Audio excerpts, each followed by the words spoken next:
Boa noite a todos. Que a graça do nosso Senhor Jesus Cristo seja com cada irmão nessa noite. Que o Espírito Santo possa fazer morada na vida de cada um aqui presente. Eu sou muito grato a Deus pela oportunidade, mais uma vez concedida, em poder estar junto com os irmãos para poder transmitir a palavra do Senhor nessa noite. E você que veio até aqui, na Igreja Adventista Central de Sorriso, sinta-se bem em nosso meio, sinta-se abraçado por esta igreja e pelo dono desta igreja, que é o nosso Deus, nosso Criador. Amém? Nesta noite, eu trouxe uma mensagem que impactou a minha vida e com certeza vai impactar a sua vida, e você vai aprender algumas lições de vida com o mensageiro, com o personagem, melhor dizendo, da história de hoje, tá? Nós possamos separar esses minutos para refletir na palavra do Senhor. Todos os problemas, as dificuldades que você tem, esqueça por alguns segundos e que você possa aqui nadar espiritualmente nas páginas da palavra de Deus. Então, nesse momento, eu quero convidá-los a abrir a palavra do Senhor no livro de Jó, no primeiro capítulo, e no versículo de número 1 até o 3.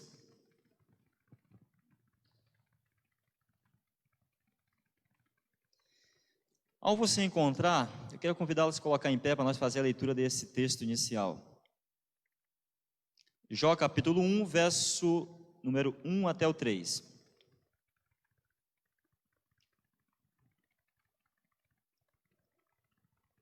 Eu vou ler aqui na Nova Versão Internacional. E você que nos acompanha em casa, também possa abrir a palavra do Senhor em Jó capítulo 1. Iremos meditar na palavra do Senhor. Verso 1 diz assim: Na terra de Uz vivia um homem chamado Jó. Era homem íntegro e justo, temia a Deus e evitava fazer o mal. Tinha ele 7 filhos e 3 filhas, e possuía 7.000 ovelhas, 3.000 camelos, 500 juntas de boi e 500 jumentos. Tinha muita gente ao seu serviço. Era o homem mais rico do Oriente. Podem sentar, irmãos.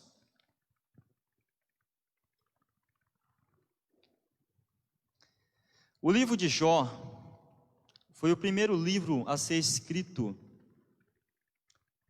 por Moisés, muito mesmo antes do livro de Gênesis, Êxodo, Levítico e Número e Deuteronômio. O livro de Jó narra a história do próprio servo de Deus chamado Jó. É interessante notar que nos primeiros versos do livro de Jó, aqui já quebra um paradigma que é possível um homem ser próspero, rico e ser temente a Deus. Ao contrário de que muitos dizem que ter dinheiro é como se tivesse ali a raiz de todo o mal em sua casa. Isso é ensinado para nós desde quando nós nascemos, que o dinheiro ele é ruim. O amor ao dinheiro, o apego ao dinheiro realmente é ruim, mas o dinheiro em si não é um mal nenhum. E é interessante notar que o versículo 1 do capítulo 1 de Jó menciona que Jó ele era íntegro, justo, temia a Deus e evitava fazer o mal. E diz que ele tinha 10 filhos. 10 filhos. E no verso 3 fala que ele tinha 7.000 ovelhas. Se fossem nossos dias, aqui era mencionado outras coisas importantes no nosso dia. Quem sabe Jó aqui tinha alguns apartamentos em frente à praia. Quem sabe Jó tinha vários carros de valor altíssimo. Quem sabe Jó tinha muitas casas de aluguéis. Quem sabe ele tinha um cargo importante na sociedade. Quem sabe o prefeito, o governador ou um grande empresário. E ao mesmo tempo a Bíblia diz que ele era íntegro, temente a Deus e se desviava do mal. Eu gostaria de falar com vocês sobre 5 marcas de um adorador. E a primeira marca nós encontramos no capítulo 1, versículo 5, que diz: terminado um período de banquetes, Jó mandava chamá-los, no caso seus filhos, e fazia com que se purificassem. De madrugada ele oferecia um holocausto em favor de cada um deles, pois pensava: talvez os meus filhos tenham lá no íntimo pecado e amaldiçoado a Deus. Essa era a prática constante de Jó. Primeira marca de um adorador: total dependência de Deus. No meio de uma agenda cheia de compromisso, com bastante servo, criados, trabalhadores, ali que ele era responsável, no meio da sua agenda havia um momento especial para Deus. E esse momento era um dos momentos mais gostosos de estar dormindo. Era que horas? De madrugada, quem sabe aí às 4 da madrugada, 3 da madrugada. Ele se levantava, pegava uma ovelha, cortava o pescoço e oferecia em sacrifício em favor de seus filhos. Porque quem sabe seus filhos haviam cometido algum tipo de pecado e ele não queria em momento algum que seus filhos se perdessem. Então Jó tinha na sua agenda um momento especial de oração, de comunhão com o seu Criador. Não há desculpa, queridos. O verdadeiro servo de Deus, ele sempre vai ter um momento especial de oração e de comunhão com Deus. Não vai ter desculpa que não tem tempo, que trabalha muito, que tem muitos compromissos, que tem 2, 3 empregos, que depois de chegar do trabalho tem que fazer as coisas de casa, tem que ter tempo para os filhos, para a esposa, para o marido, para os vizinhos. Se você não separa tempo para Deus, se você não coloca Deus como prioridade, você precisa aprender com o servo do Senhor que é Jó. É interessante notar que em Mateus capítulo 6, verso 33, a Bíblia diz assim: buscai em primeiro lugar o reino de Deus, e as outras coisas serão acrescentadas. Existem alguns personagens bíblicos que colocaram, na verdade, Deus em primeiro lugar. Exemplo disso é Noé. A Bíblia diz que após o dilúvio, Noé passou um grande período dentro da arca, e depois que ele sai da arca, a primeira coisa que ele faz não é construir uma casa para ele. A primeira coisa que ele faz não é construir um curral ali para os seus animais, não. A primeira coisa que ele faz é pegar uma ovelha e oferecer em sacrifício a Deus. Noé colocava Deus em primeiro lugar na sua vida. A Bíblia também diz que Daniel era um homem que colocava Deus em primeiro lugar, mesmo diante das provas. A Bíblia diz que ele orava ao Senhor 3 vezes ao dia, assim como também Davi. E todos os grandes homens de Deus sempre tiveram momentos especiais com Deus em suas agendas. É interessante notar que a segunda característica do verdadeiro adorador é o temor ao Senhor. A Bíblia diz que o temor ao Senhor é o princípio da sabedoria. Quando você lê Jó capítulo 1, versículo de número 6, a Bíblia diz assim: certo dia os anjos vieram, ou os filhos de Deus vieram apresentar ao Senhor, e Satanás também veio com eles. O Senhor disse a Satanás: de onde vens? Satanás respondeu ao Senhor: venho de perabular pela terra e andar por ela. É interessante notar que em algum lugar do universo, em um momento especial ali onde os filhos de Deus se reuniram, apresentou-se diante daquela assembleia Lúcifer, Satanás, conhecido como o diabo, o enganador, a antiga serpente. E diz que ele se apresentou diante da assembleia, e o Senhor pergunta para ele: de onde você vem? E ele diz: eu venho de perabular, de passear, de andar pela terra. Essa é uma expressão no hebraico que dá a entender quando um rei tem um reino e ele fica passeando por seu reinado, vendo se há algum oponente, alguém que se opõe ao seu reinado. É o que Satanás estava dizendo: olha, eu venho de passear por a terra, eu venho como representante da terra. E por que representante da terra, queridos?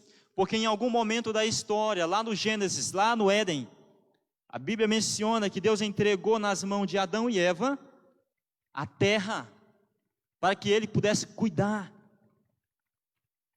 E quando Adão e Eva caem em desobediência a Deus, desobedecendo a Deus, comendo ali da árvore que não deveria comer, dos frutos, ele entrega o planeta Terra nas mãos de Satanás, de Lúcifer.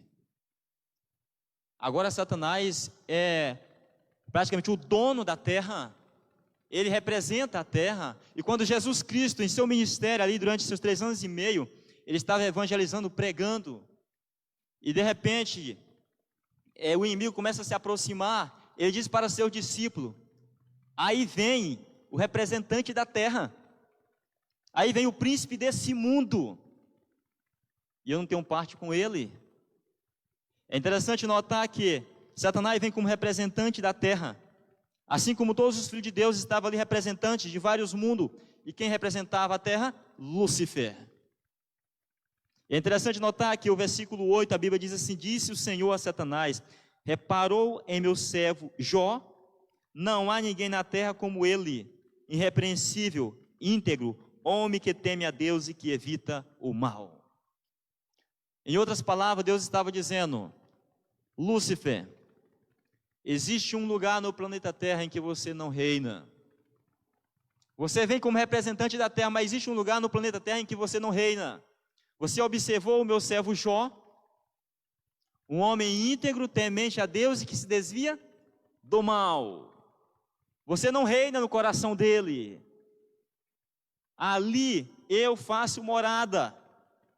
Deus nessa noite está dizendo: existem corações aqui em Sorriso em que eu habito, onde Satanás não tem parte, onde Satanás não reina. Apesar do mundo jaz no maligno, de acordo com 1 João, existem muitos lugares ainda que o Senhor reina. Pessoas, homens e mulheres que temem a Deus, que se desvia do mal, que na sua agenda há um espaço, há um momento para Deus. Amém? Louvado seja o Senhor por isso. Louvado seja Deus por isso. É interessante notar que nesse momento, todos os filhos de Deus, o universo inteiro se volta agora para essa cena. Deus dizendo que existe um lugar na terra onde ele reina. E agora Satanás, como representante da terra, queridos, a Bíblia em Jó capítulo 1, verso 9, diz assim: será que Jó não tem razões para temer a Deus? Respondeu Satanás: acaso não puseste uma cerca em volta dele, da família dele e de tudo que ele possui? Tu mesmo tem abençoado tudo que ele faz, de modo que os seus rebanhos estão espalhados por toda a terra. Mas estende a tua mão e fere tudo que ele tem, e com certeza ele te amaldiçoará na tua face. Agora o universo inteiro se volta para essa cena, queridos, para esse argumento do inimigo. Será que realmente Jó teme a Deus? Ou será que Deus não tem comprado a obediência de Jó? É interessante notar que esse argumento aqui é muito usado em nossos dias. O evangelho da prosperidade. Venha para Jesus, e Jesus vai te dar um emprego, vai te dar um carro, vai te dar um apartamento. Venha para Jesus e tu não sofrerá mais. Ou seja, você aceita Jesus e Jesus te abençoa. É isso que Satanás está dizendo. Você aceita Jesus e Jesus te abençoa. A acusação é de que Deus estava manipulando Jó. Deus estava comprando a obediência de Jó.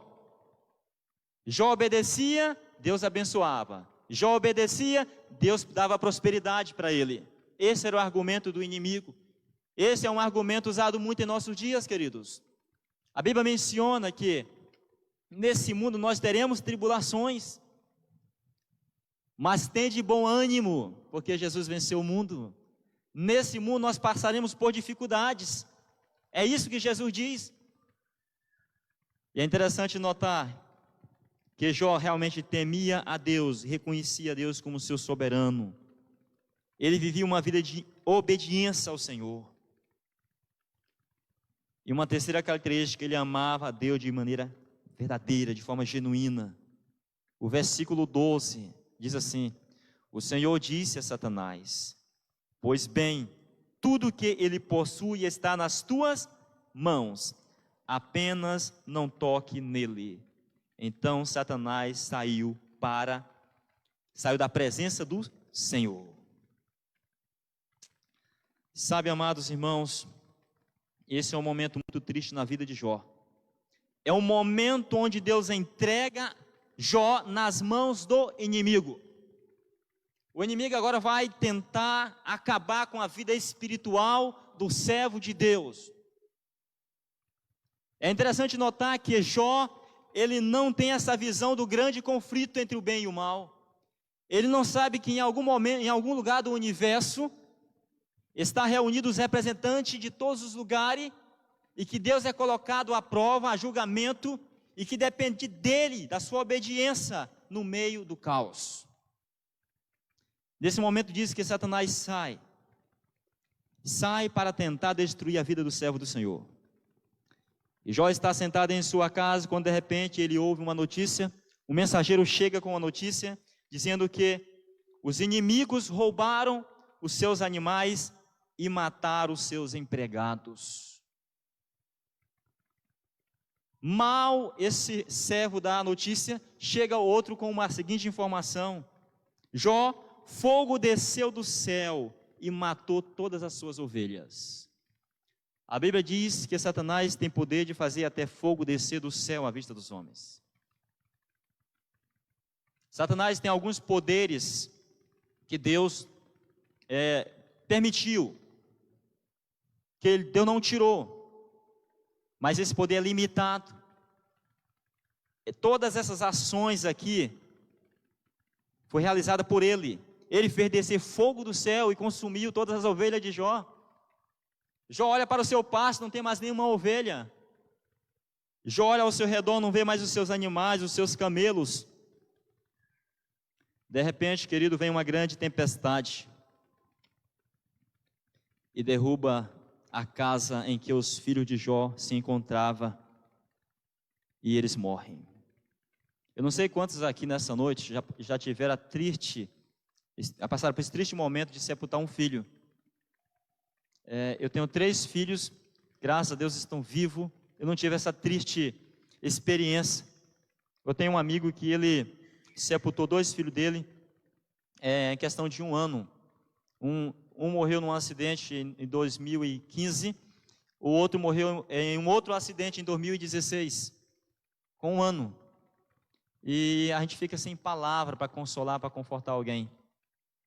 E Jó, ele teve que sepultar 10 filhos ao mesmo tempo. Imagine 10 caixões em sua casa. Aquela cerimônia tão triste. Todos os filhos morreram. Imagine aquela cena daquela multidão indo para o cemitério com 10 caixões ali. Jó está quebrado. Sabe, queridos, Jó passava um dos momentos mais tristes da sua vida. Assim como Jó, muitos servos de Deus passam por momentos assim. Satanás tocou nos seus bens materiais. Imagine você hoje perder toda a sua renda que você tem hoje. Mas não só perder a sua renda, perder tudo que você conquistou pelo seu esforço.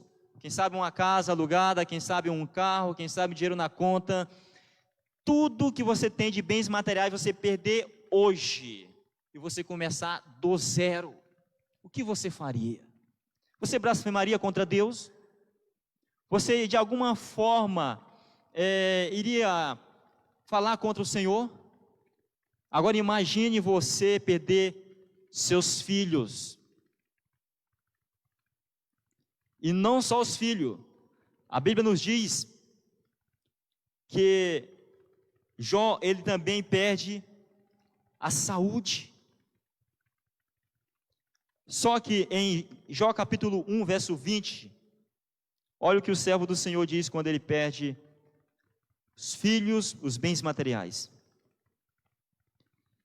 E disse Jó, verso 21, saí nu do ventre da minha mãe, e nu voltarei, ou partirei, em outra expressão. O Senhor o deu, o Senhor o tirou, ou o Senhor o levou. Louvado seja o nome do Senhor. Glória a Deus. Louvado seja o nome do Senhor. Imagine comigo o universo inteiro voltado para esse momento. Como Jó vai reagir no meio do caos, no meio das perdas. Quando Jó diz, louvado seja o nome do Senhor, sabe, querido, o universo aplaude, porque Deus está vencendo as acusações do inimigo. É interessante notar que o Senhor que pode dar, o Senhor também pode permitir que o inimigo tire. O Deus que te deu essa posição que você se encontra hoje, é o mesmo Deus que pode permitir que o inimigo tire essa posição onde você se encontra. O mesmo Deus que te deu esses filhos, o emprego, saúde, Ele pode permitir que o inimigo tire. E como nós reagimos? Como é que muitas pessoas reagem quando perdem o emprego? Algumas pessoas abandonam a igreja. O que acontece quando você passa por um momento tão difícil no casamento? Alguns deixam de vir à igreja, outros deixam de ler a Bíblia, outros deixam de orar. O que acontece quando você está doente?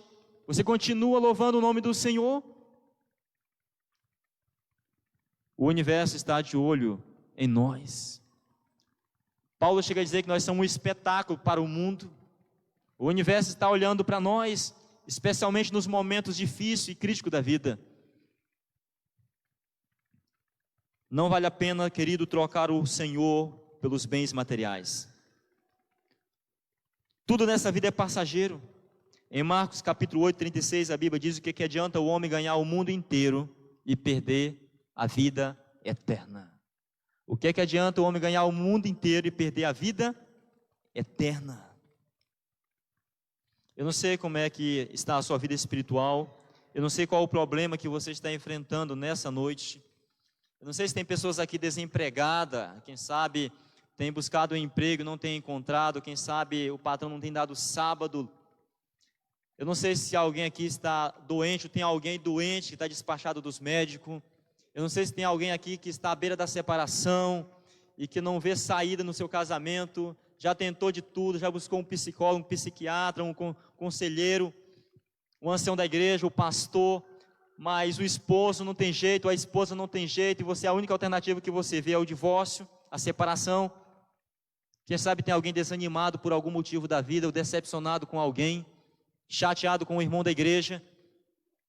Quem sabe essa é a prova que você está enfrentando no momento.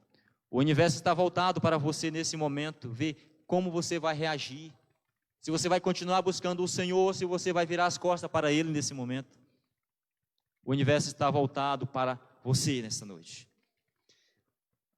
Mais uma marca de um verdadeiro adorador, a verdadeira fidelidade. Quando você lê Jó capítulo 2, versículo 7, olha o que diz a palavra do Senhor. Versículo 7, saiu, pois, Satanás da presença do Senhor, e afligiu Jó com feridas terríveis, da sola dos pés ao alto da cabeça. Então Jó apanhou um caco de louça, e com ele se raspava, sentado entre as cinzas. Verso 9, então sua mulher lhe disse, você ainda mantém a sua integridade, amaldiçoe a Deus e morra. Ele respondeu, você fala como uma insensata, como uma louca. Aceitaremos o bem dado por Deus e não o mal? Em tudo isso Jó não pecou com os seus lábios. Amém? Glória a Deus. Em tudo isso, Jó não pecou. Sabe, queridos, quando você lê Jó capítulo 7, versículo 4 a 5, nós temos mais ou menos uma noção do que era essa enfermidade. Jó capítulo 7, verso 4 diz assim: quando me deito, fico pensando, quanto vai demorar para eu me levantar? A noite se arrasta e eu fico me virando na cama até o amanhecer. Meu corpo está coberto de vermes e casca de feridas, minha pele está rachada e vertendo pus. Eis a situação do servo do Senhor. Satanás havia tocado no seu físico, e agora uma enfermidade brotou desde a planta dos pés até a sua cabeça. Chagas malignas, feridas terríveis. Diz que as feridas cheias de pus, as pessoas não conseguiam se aproximar dele, por o cheiro era terrível. E coçava bastante, ele pegava um casco e começava a se coçar. Ia saindo bicho do corpo dele. Durante a noite ele não conseguia dormir, ficava até as altas madrugadas acordado, diz o texto bíblico, não conseguia dormir. E durante o dia era a mesma coisa. O tempo passava, semanas, meses, ano, e nada de melhorar a saúde. Não tinha cura para a sua enfermidade. Os médicos haviam despachado. É interessante notar que a mulher de Jó se aproxima dele e diz assim: meu filho, amaldiçoa esse Deus e morre logo. Em outras palavras, eu não suporto mais estar perto de você. É melhor você morrer do que ficar dando trabalho assim. Você já cuidou de alguém, perdeu sono para estar ao lado de alguém ali na cama, você está com vontade de dormir, não pode dormir porque está cuidando de alguém? Você já deu banho em alguém que não consegue banhar por si mesmo, lavar as feridas dele, tem que trocar de roupa, limpá-lo, e passa uma semana, passa um ano, e a mesma coisa, você vai ficando cansado, você quer se livrar disso logo, é melhor que ele morra logo e eu fico tranquilo. Não sei quantos já passaram por situação assim, mas a mulher de Jó estava nessa situação, ela não suportava mais, é melhor ver a morte dele. Logo a esposa, a mulher, que deveria dizer o seguinte: Jó, permaneça firme, isso vai passar, isso é apenas uma fase da vida, a prova vai passar, Jó. Sabe por quê? Porque a Bíblia diz que o choro pode durar uma noite, mas a alegria ela vem ao amanhecer, ou seja, a prova em algum momento vai passar. O desemprego não é para sempre, a enfermidade não é para sempre, esse problema que você está passando não é para sempre, em algum momento da vida ele vai passar, você precisa suportar. Sabe, queridos, de repente, os amigos chegam, e os verdadeiros amigos, eles aparecem quando todos desaparecem. Os verdadeiros amigos, eles aparecem quando todos desaparecem. E de repente chegam os 3 melhores amigos de Jó. Aqueles homens souberam da situação de seu amigo e combinaram junto e vieram em viagem até chegar ali na sua residência. De longe ele avistaram aquele homem quase morto, ferido, raspando o seu corpo com um caco. Eles não conseguiram se aproximar porque o cheiro era terrível, é como se alguém tivesse morrido há 3 dias. E de longe eles ficam sentados 7 dias, sem falar uma única palavra, só contemplando a dor e a tristeza do servo de Deus. Depois que passam 7 dias, eles se aproximam de Jó, e melhor teria eles ficado calados, porque quando você não sabe o que vai falar, é melhor você ficar calado. Se você não sabe o que dizer para alguém que perdeu um filho, é melhor você ficar calado. Se você não sabe o que dizer para alguém que está há dias desempregado e faltando alimento em casa, é melhor ficar calado. Apenas coloque o ombro para ele chorar. E ao se aproximar de Jó, diz a palavra do Senhor, que ele diz o seguinte: você está em pecado.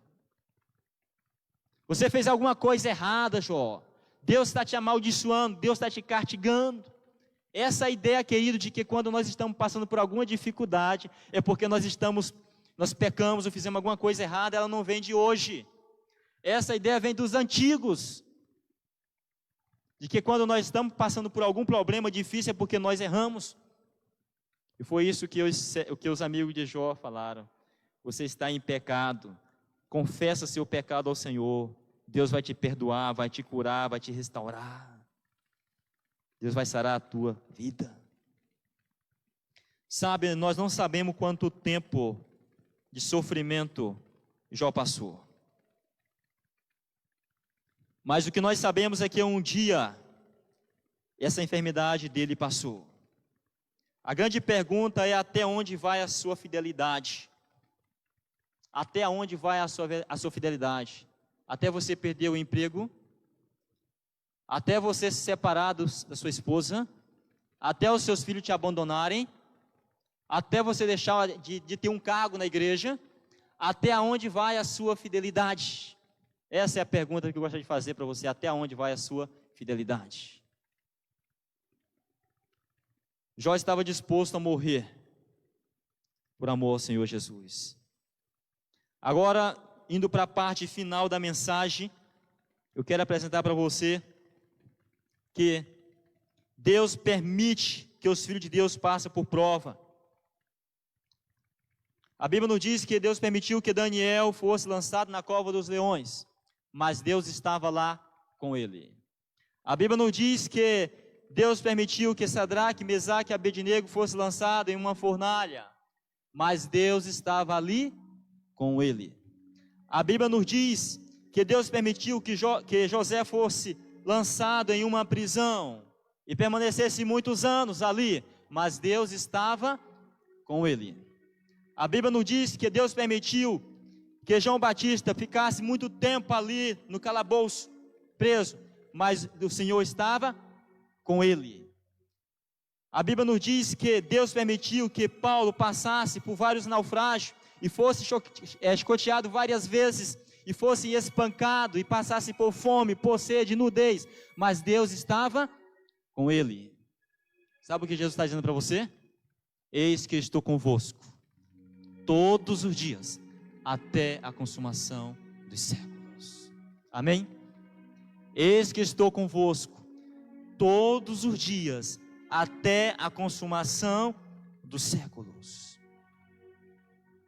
No capítulo 2, no capítulo 3, de repente Jó faz uma oração: maldito o dia em que eu nasci. Maldito o dia em que alguém disse: nasceu uma criança. Maldito o dia em que nasceu uma criança. De repente Jó começa a questionar o Senhor: por que eu estou passando por isso, Senhor? E o céu em silêncio. A oração parece que não passava do teto.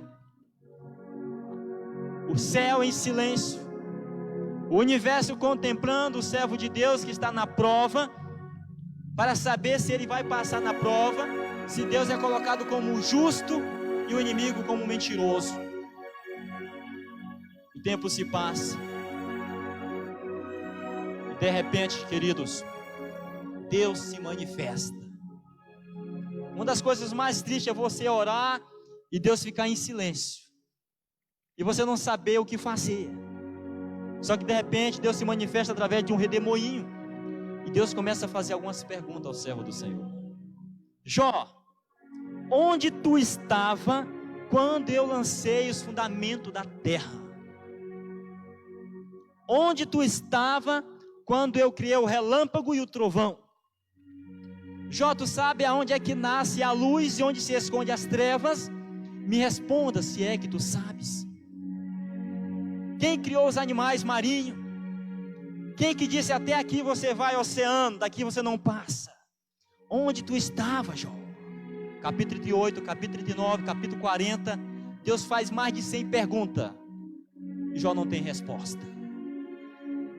Jó diz: Senhor, eu não sou nada, eu sou um pó. E no capítulo de número 19, verso 25, Jó chega a seguir com conclusão: eu sei que o meu Redentor vive, e que um dia se levantará sobre a terra. Amém? Em algum momento da história, Eu não sei quando, mas eu sei que o meu Redentor vive e que Ele vai levantar e julgar a minha causa. Sabe, querido, quando eu leio Jó capítulo 42, versículo de número 10, olha o que a palavra do Senhor diz. Jó capítulo 42, versículo 10.